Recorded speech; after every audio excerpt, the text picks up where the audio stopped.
Өнөөдөр хэлсэж байгаа энэ асуудал бас чухал асуудал байна л да. Яагаахгүй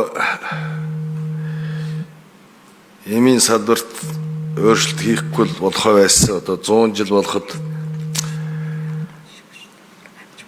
эми 70% импортоор авдаг нэг 20-30%-ийн дотооддоо хийдэг витамин ганц хоёр шингэн нэг таблет антибиотик ч юм уу өчнөнд ийм хийж яана л да. Нөгөө талаар хян шалгалтанд сул аппаратны төхөөрөмж нь хангалтгүй. Эмийн хэрэгслийн агентлаг байгуулсан ч гэсэн өнгөрсөн 4 жилд дарга нь одоо Эрдэнэ 5 дахь дарга нь байна уу 4 дахь дарга нь байна уу? Цайлгжээдэг эхэндээ бид нар 80-д оронтойс одоо 140-д оронтой байна уу? Тийм учраас энэ түрүү ариун заяа сайдыг бас гишүүний асуудлыг бас дэмжиж байна.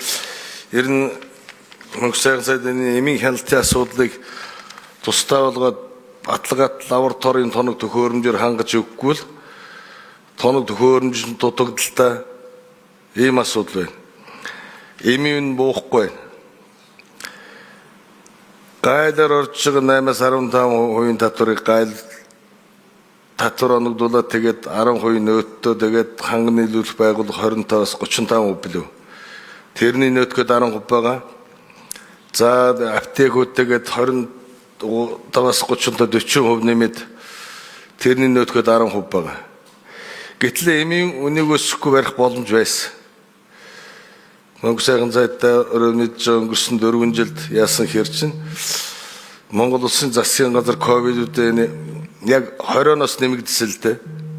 Анхаарал энэ бүх импортын татвар, халаалт, цахилгаан, цэвэр бохирус, ажиллах шин нөөт мөд бүгдийн нийт 12 төрлийн татвар ашиглуулсан байсан.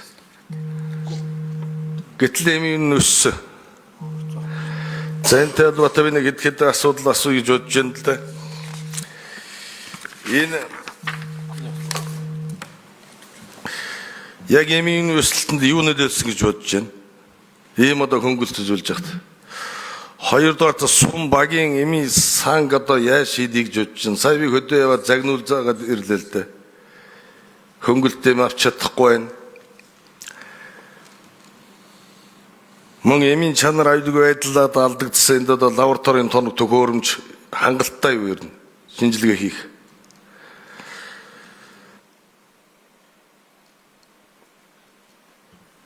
За мөнгө сайхан сайд хариулна уу?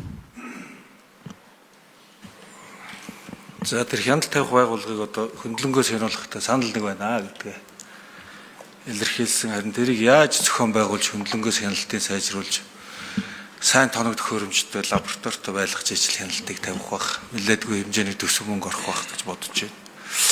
Ковид үеийн ийм тарай хөнгөлсөөр хөдөл үн нэмэгдсэн асуудал угаасаа л ковидын үед бүх улсуудад ийм тарайны хомсдолд орсон. Ийм тарайны үнийн өсөлт бүх улсуудад явагдсан. Манай улс шиг 80% нь импортоор хэмээ оруулж ирдэг улсын хувьд бол энэ нь бол яалтчгүй манай улсын дотоод зах зээлд нөлөөлж ийм тарайны үн өсөлт явагдсан. Шинээр барьж байгуулагдж байгаа лабораторийн хувьд цаашдаа бид нар иймч багаж тоног төхөөрөмж байхгүй, тийм байхгүй учраас энэ шинжилгээг хийж чадахгүй байна гэдэг ямар нэгэн зүйл ярихгүйгээр хэмжээнд л бид нар энэ лаборатори тоноглож тийм хэмжээний хүчин чадалтай хийхийг зорж байгаа. Тийм хэмжээнийхээ хүчин чадалд хүрнэ гэж бодож байгаа. Би энэ гишүүдийн асууж байгаа асуултуудыг би сайн ойлгож байна. Тэгээд яг эмийн бодлогын тал дээр одоо бидний хийж хэрэгжүүлж байгааг бодлого төлөвлөгөөг сонсноо гэх юм бол бид нар бас дэлгэрэнгүй танилцуулж болно.